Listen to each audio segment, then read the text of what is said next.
Hey guys, it's Faith and I'm making this video for our meats class. Welcome to my kitchen.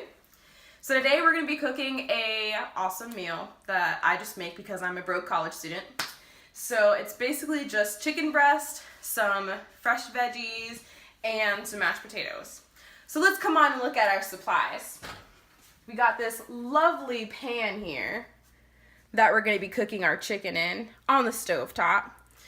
We got a deep dish pan for our mashed potatoes. This will be very important later on. So our chicken is all natural, has no hormones, it's steroid free, no antibiotics, tenderness is very guaranteed, no animal byproducts, and it's raised cage free, all from North Carolina and Virginia.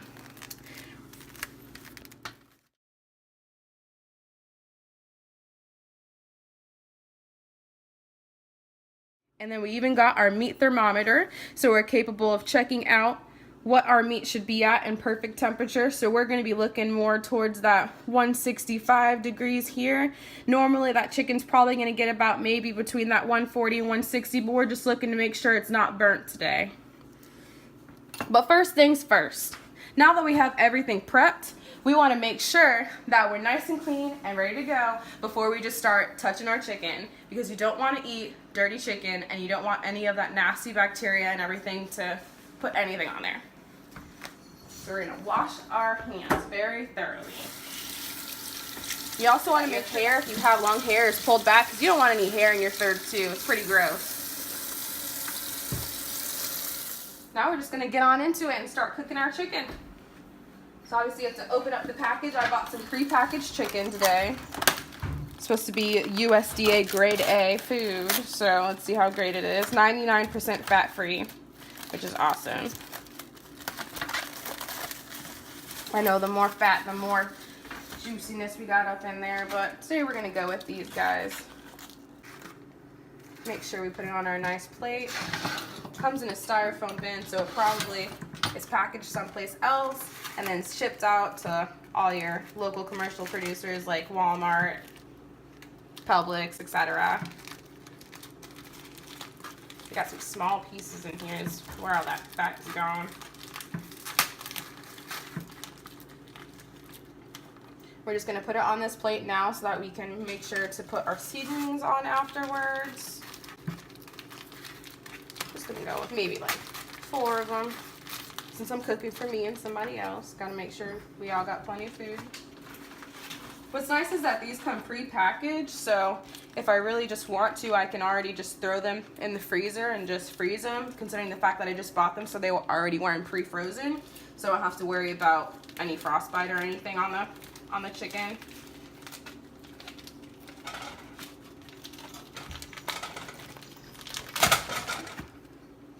We're just gonna make sure to season our meat. You want to make sure you do both sides because you don't want unseasoned meat on one side and then seasoned meat on the other side. I always just sprinkle just a little bit of adobo to get that seasoning started. Kind of work your fingers around it so a piece of the meat in every corner has that flavoring going to it. Alright, and then we're going to do our adobo. This one comes out in a lot. Not, you still kind of want to sprinkle over because too much can make it super salty. You kind of just want to rub that in too so that it's on each. Make sure to flip it. You're going to do it on both sides again.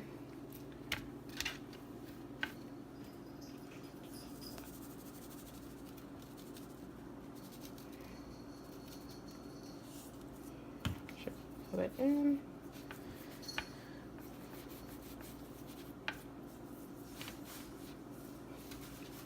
Alright. Then we can start preheating that stove. Probably set it around 7. Starting to get it pretty hot on there. Just make sure that they kind of all have their own space. And normally a lot of meat has water in it anyways. So once it does start cooking, it's basically just gonna shrink down anyways. So it's not really gonna be that big after. And store this extra meat on the side as well. So basically, because these are already like pre-packaged meats and I'm not really going to eat them tonight because that would be kind of a lot for me and just one other person, we only need like 2 pieces each. You can just put them in the freezer, especially because they haven't already been frozen. They've just been packaged and sitting on a shelf at Walmart. And normally I just put these in a Ziploc baggie, but because it's already prepackaged and it's like pretty airtight in there, I'm just gonna go ahead and throw it in my freezer. All right, and our chicken's getting a little sizzling over here. You just want to make sure that you really do keep an eye on it, because if you have your oven on high like I do, or your stovetop on high, it'll definitely burn really fast. So like right now, you notice like underneath there, it's really cooking, starting to get that nice light, I guess, white texture underneath it, or white coloring. Not really what you want me to look like after, but because we put Sazón on it, you're just going to look a little bit different, so it's going to be more orangey in color. You just want to make sure that when it does start cooking, you can kind of see it on the outside. That way you know pretty much when it's time to flip it. And in the meantime, we can make our buttery home-style mashed potatoes. So all you really need for this is just your packet, a measuring cup, maybe even just a spoon for stirring. Preferably a big spoon. And basically all we're going to do with this is we're just going to measure out 2 cups of water. We're going to try and heat that up and set it to a boil. So we're going to get the second eye going up here. All in one pan right now, only because they're losing a lot of that water that was originally in there anyways.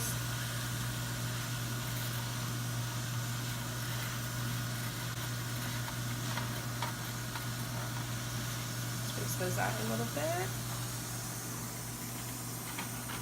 Some people like to put like minced garlic at the bottom of the pans. Normally I would put sofrito down at the bottom of the pan that we actually make like at home. I'm sure that the word isn't uncommon to many people. But normally if we do it that way, you just make sure that you turn your stove top on. Before you put the chicken in, you put some sofrito or maybe minced garlic on the top. You kind of want to make sure that that touches every corner of your pan. And then you can throw your chicken right in. It just helps add a little bit of extra flavor. But tonight we're not really going to do that. We just want a nice basic meat meal. Just checking on that chicken. We have it on high, so you know you really gotta make sure you're paying attention to it so it doesn't burn. Looks like our veggies are almost done over here. This one's pretty big, so it's gonna take a little bit more time to cook that one than the others. So you kind of notice this one's a little bit thicker, so we still got some ways to cook up in there. That one might have to sit on here a little bit longer since it's thicker. Let's check and see what temp it is at right now. You can just stick a lovely meat thermometer in it. And that meat, make it get all the way up to, want it to be around 140. Majority of them you want probably be around 140, 160 on our meat thermometer. We're going to try and bring it up to 165 just because for the purposes of the video and showing on our meat thermometer what the chicken's supposed to probably be cooked at. But we also don't want to burn the chicken, so you do want to make sure that you're watching it. So that big piece we're going to kind of have to cook and let sit on there for a little while.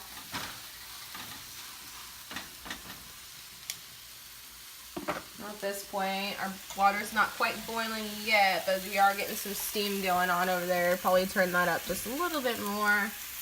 Try and move that process along. Between all of this too, when you're cooking your meat, what I like to do so that I don't have a lot of dishes to do afterwards is I just make sure that I clean up too in the meantime. So you can start throwing all that stuff away. Right now, you don't really have to like touch your meat or anything, so you don't have to worry about any cross-contamination of like touching other products. What you're really going to be using to touch your meat now, only because it is hot and you don't want to burn your fingers, are going to be your tongs. So let's check that temp now. See what we're sitting at.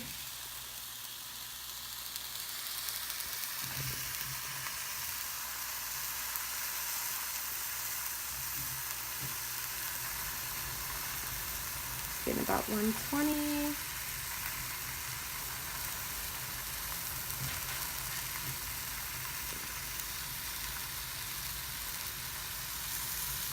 Just in one of the chickens that's a little bit bigger than the other.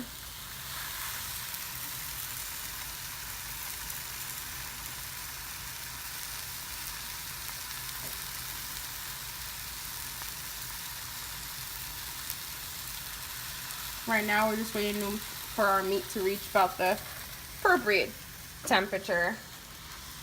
That makes it edible. Just set that there for now. Or there. There's fine. Sometimes what I like to do too to make sure that my chicken is cooked all the way through, I just take a knife.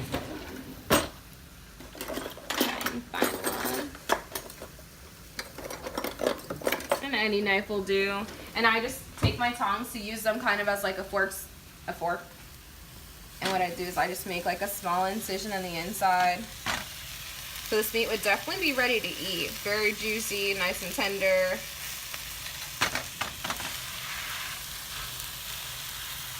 Looking pretty good. You want to make sure it's all the way white through. You don't want any pink left over, especially because it's poultry. Really don't want to eat any red meat in poultry. Maybe if it was beef, it'd be like a different story. So this was the one that we were having a little bit more time to cook. And that one's actually starting to cook all the way through too. So you can flip that one more time just so it gets even cooking on both sides. Do that with the other guys just so they don't dry out either. You want to make sure they're still nice and juicy for when you have to eat them. Let those cook for a little bit longer.